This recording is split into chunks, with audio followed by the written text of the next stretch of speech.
Hello, good morning students. आज हम लोग पढ़ेंगे प्रीपोजिशन, जिसे हम लोग हिंदी में कहते हैं संबंध बोधक अव्यय। यह रिलेशन दिखाता है। So this is session 1। आज हम लोग सेशन 1 कर रहे हैं।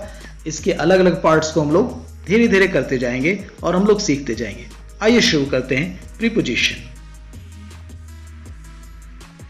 प्रीपोजिशन है क्या? प्री प्लस पोजिशन, यानी जिसका स्थान पहले आता है और इसका स्थान कहां होगा यह बताने वाला जो शब्द होगा उसे हम लोग प्रीपोजिशन कहते हैं। यानी प्री मीन्स पहले, पोजिशन मीन्स स्थान। तो ये कहां आता है? बिफोर अ नाउन और अ प्रोनाउन। किसी भी संज्ञा या सर्वनाम के पहले इसका उपयोग किया जाता है।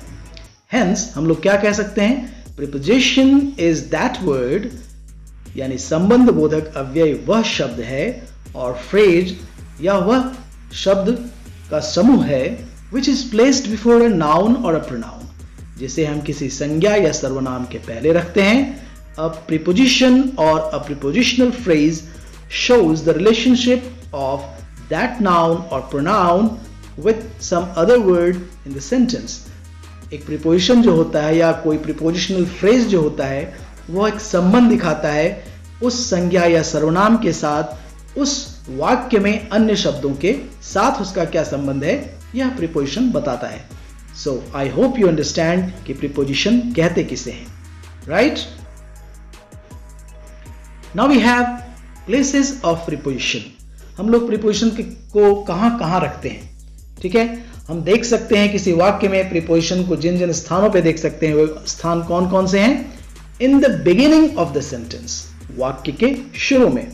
For example, in which class do you read? यहाँ इन जो आप देख रहे हैं वो एक प्रीपोजिशन है और इसका मतलब है कि आप इसका उपयोग शुरू में कर रहे हैं, तो यह वाक्य के शुरू में भी हो सकता है। In the middle of the sentence, वाक्य के बीच में, जैसे I am in the class, मैं क्लास में हूं, तो इन आप देख रहे होंगे कि इन जो है वो बीच में यूज किया गया है। At the end of the sentence, वाक्य के अंत में, तो एंड में हम लोग कैसे यूज करते हैं? For example, where are you coming from? आप कहां से आ रहे हैं? तो जनरली वाक्य के शुरू में और अंत में प्रीपोजिशन का उपयोग प्रश्नों में किया जाता है, कभी कभी असर्टिव सेंटेंसेस में भी इसका उपयोग होता है। तो आप जान गए होंगे कि प्रीपोजिशन के मुख्य 3 स्थान कौन कौन से हैं। Now we will discuss the forms of preposition. Preposition के फॉर्म्स को हम लोग देखेंगे कि कितने प्रकार के प्रीपोजिशन होते हैं। फर्स्ट इज सिंपल प्रीपोजिशन, यानी साधारण संबंध बोधक अव्यय। वन वर्ड प्रीपोजिशंस होते हैं ये।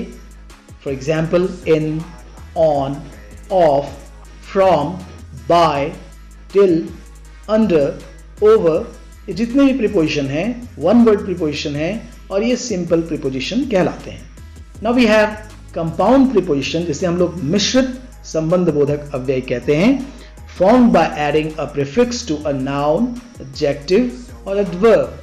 ठीक है, यानी वैसे प्रीपोजिशन जिनमें हम लोग कुछ प्रीफिक्स देखते हैं। प्रीफिक्स मतलब उपसर्ग, जिसको शुरू में जोड़ा जाता है। वह उपसर्ग किस में जुड़ा होगा? नाउन में हो सकता है, एडजेक्टिव में हो सकता है, एडवर्ब में हो सकता है। ऐसे प्रीपोजिशंस को हम लोग कंपाउंड प्रीपोजिशंस कहते हैं।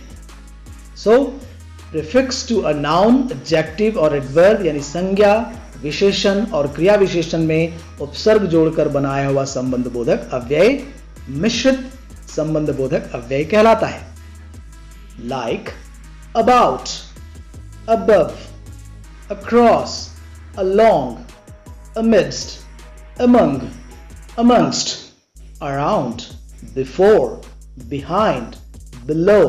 इस तरीके से आप देख सकते हैं कि अ जो लगा हुआ है about में वो एक प्रीफिक्स है, above में अ प्रीफिक्स है, across में अ प्रीफिक्स है, तो before में be, ठीक है, BEHIND, जिसमें BE prefix लगा हुआ है। So these are compound prepositions. Okay. Now let's see some more prepositions, which is called phrasal preposition, यानी एक शब्दों के समूह से बना हुआ preposition. Some prepositions are in phrase forms. कुछ prepositions जो होते हैं वो शब्दों के समूह में होते हैं, but used as a single preposition. लेकिन इनका उपयोग single preposition के रूप में किया जाता है. For example, because of, by dint of, by means of, by reason of, by virtue of, by way of, in front of, in order to, in place of, in reference to, etc. ठीक है, तो these are called phrasal preposition. Now next we have participle preposition, जिसमें ing form देखने को आपको मिलेगा. Some of present participle are used as prepositions. कुछ participles का प्रयोग जो present participles होते हैं, यानी ing form का जो शब्द होता है उसे हम participle preposition की तरह use करते हैं. Like regarding, concerning, during, notwithstanding, etc. So I hope that you understand the forms of preposition. So dear students, keep on watching. See you in the next video, the next session of preposition. Thanks a lot for watching the video. Keep watching.